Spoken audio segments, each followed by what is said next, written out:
Look, the car world is officially unhinged.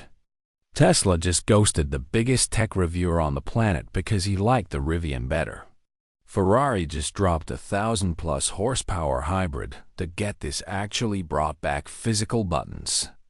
Because they realized touchscreens at 200 miles an hour are basically a death wish. And while one legacy giant just admitted to a $26 billion mistake, Toyota is out here playing 4D chess. It is March 2026. The EV winter is turning into a hybrid spring. And we've got the receipts. Let's get into it. First up, the drama that is absolutely nooking car Twitter right now. Tesla has officially entered its petty era. Marx Brownlee, the GOAT. MKBHD revealed this week that Tesla PR has completely cut him off. Why? Because he sold his Cybertruck. Marx basically said, "Look, I had a Cybertruck and a Rivian R1T. I didn't need both.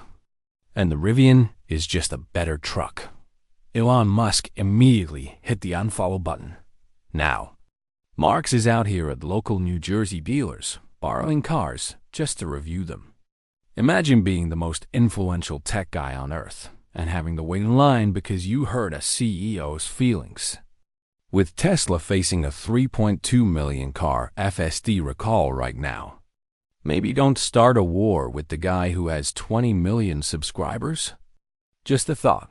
But hey, if you want a brand that actually listens to its fans, look at Maranello. Ferrari just dropped a nuclear bomb. The 849 Testarossa. Yes, the name is back. And the numbers are stupid. 1,050 horsepower. 5 to 8 hybrid.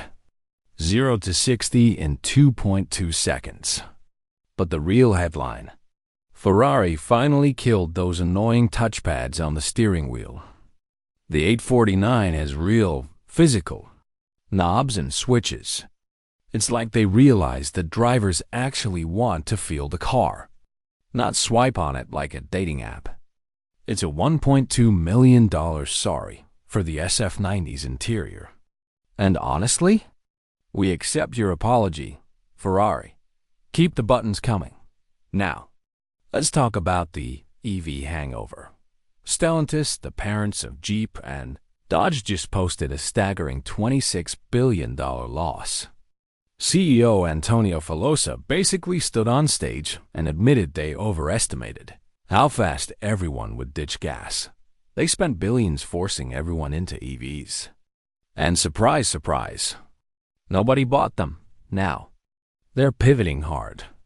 The Jeep Cherokee is coming back with a gas engine. And the Charger's six-pack is officially the new priority. It turns out, telling Jeep fans they can only have a battery-powered SUV was the fastest way to lose a fortune. No dividend for shareholders this year, just a big, expensive oops from management. While Stellantis is burning money, Toyota is printing it. They just dropped the 2026 RAV4 plug-in hybrid. And it is the ultimate, I told you so. It's got 324 horsepower. And get this, a manufacturer estimated 52 miles of pure electric range. That is the sweet spot. You can commute on battery all week and still drive across the country on gas. Toyota's Arene software platform also brings 5G and a massive 13-inch screen. It's fast. It's practical. And it's the reason people aren't buying full EVs like they used to. Toyota didn't miss the trend. They waited for the right one. Finally, we have to talk about the threat from the East. Xiaomi just unveiled the 2026 SU7 Ultra. And the tech is terrifying. It's powered by the NVIDIA Thor platform, which is basically a supercomputer on wheels. It has a 900-kilometer range and an AI cockpit that actually works. While Tesla is fighting the FBI and the NHS over their cameras-only approach, Xiaomi is proving that a phone company might actually be better at building a smart car than a car company. If the US didn't have those 25% tariffs, the domestic market would be cooked. So, what's the verdict? Are you team physical buttons with Ferrari? Or are you waiting for that 50-mile RV4? And seriously, does Tesla need a new PR department or what? Drop a comment below, I'm reading all of them.